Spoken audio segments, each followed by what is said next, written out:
Hey everyone, Skull902 back here for another part of Sonic Mania. This is part 5, and we're going to be going through Press Garden Zone. Number 2 of the 4 original zones featured in Sonic Mania, and wow, I am a dipshit for getting hit there. This has both acts actually have a bit of a original sort of setting that we haven't quite seen before. This here is like a printing press, as you know the name of the zone implies, but you can see like newspapers and stuff being printed and all that. They're going in all sorts of crazy directions and whatnot. So that's pretty cool. That's pretty neat. A new look, and hey, look, there's Splats. After 26 fucking years, Splats is finally being used in a Sonic game. The developers really dug deep, even though he's one of the more known cut badniks from the originals. But hey, whatever. Splats, man. Splats. Splats is one of the more manageable enemies, but I tend to get hit by Splats anyway because I'm stupid. So there's the thing.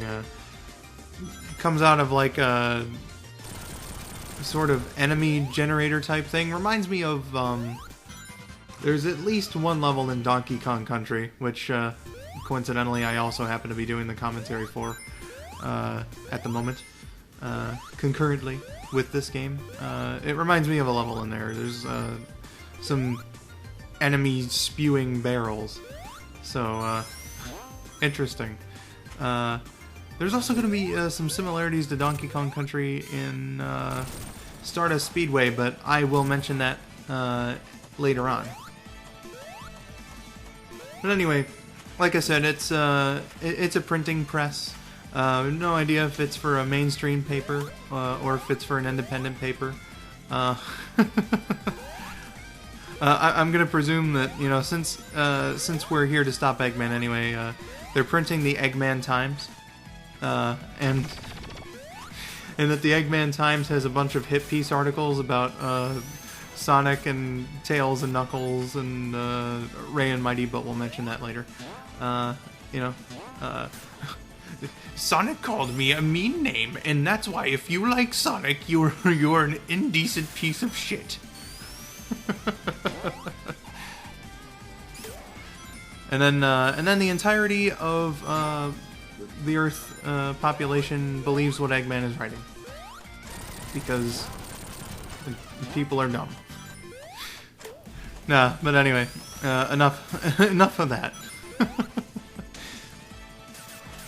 One of the things that was cut from the zone, actually, this is why I bring up the sort of printing press, you know, sort of gimmick here for Act 1, is that there were going to be ink machines, and I guess I could mention this in an extra video, and I probably will with a more professional script and whatnot.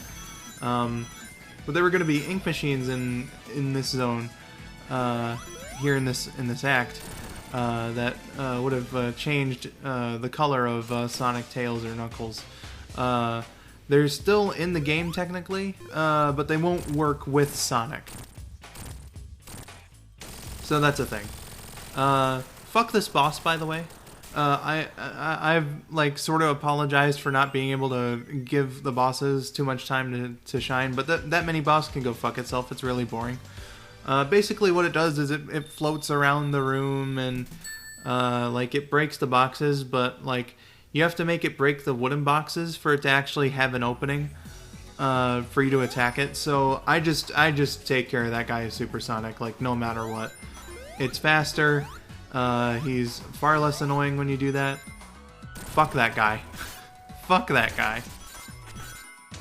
But anyway, so here we are in Act 2, and we've got a little bit of a change of setting here. TV Tropes describes this type of setting as Wutai, which, okay, but it's like a Japanese fantasy type setting, featuring, you know, like, we've got some cherry blossoms here, we've got, like, the sort of architecture that you would expect We've got like the sort of colors associated with like, you know, the sort of stereotypical ancient Japanese setting. So you know, Wutai, apparently that's what it's called, Wutai. But this is also a snow and ice level. So we're gonna have like springs and spikes and rings and all sorts of other stuff encased here in ice blocks. Sonic himself, as we saw earlier, can get encased in ice blocks. And what you need to do when that becomes a thing is just mash the A button or whatever you have jump set to, and things will be hunky-dory, A-okay, fine, whatever, and all that. It's also a forest level. Eggman is cutting down the forest because he's a mean man. He's not nice. Much like the other villain, Skeletor. That's a reference Rabbit will appreciate, I'm sure. So there's some deforestation going on, and that's a theme with the classic Sonic games, and you know, I'm glad that they kept that going on too. They're the more environmental sort of mindset that the classic Sonic games had. They're staying true to that, what with some of these things.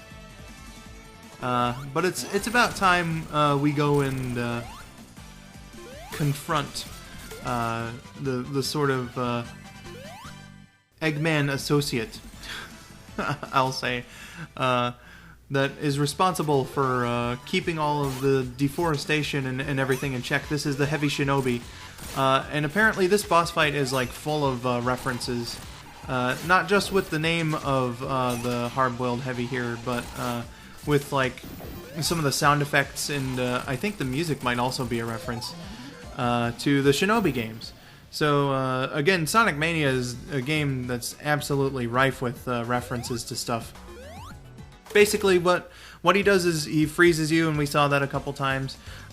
You've got to jump at him while he's jumping, so that you have an opening to attack him. He'll also throw Asterons at you, one of the you know, unholy trinity.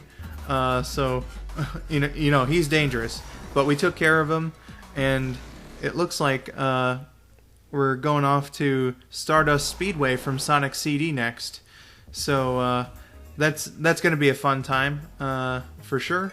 I'll have a good time explaining all of that to you. But that'll be next time. I've been Skull902. Thank you for watching, and have yourselves a wonderful day.